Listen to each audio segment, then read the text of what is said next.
Hello દોસ્તો, તમારું મારા મિની બ્લોગમાં સ્વાગત છે। આજે તો રામદેવીનો મેળો એટલે આપણે જવાનું હતું। આપણે કરી છે પેપરના ટકરા।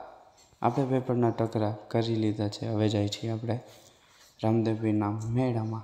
ચલો આપણે રામદેવીના મેળામાં જઈને મળીએ। આપણે રામદેવીના મેળામાં પહોંચી ગયા છે। મેં લઈ લીધું છે શ્રીફળ ને પછી અમે પહોંચી ગયા દર્શન કરવા। અમે દર્શન કરી લીધા છે, તમે પણ કરી લો દર્શન। પછી ગયા મેળામાં ફરવા એટલે આપણે લીધી ચકડોળની ટિકિટ।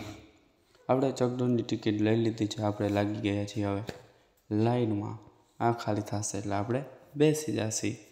આપણે ચકડોળમાં બેસી ગયા છીએ। અમે કરી લીધી છે અમારી ફૂલ તૈયારી। આ હતું ચકડોળ, એમાં આવડાડ્યા છે અમે કાગરિયા। પછી ગયા અમે ગોલો ખાવા। અમે ગોલો ખાઈ લીધો છે। હવે જઈએ છીએ અમે અમારા ઘરે। ફરી મળી બીજા મિની બ્લોગમાં। લાઈક ફોલો કરી દેજો।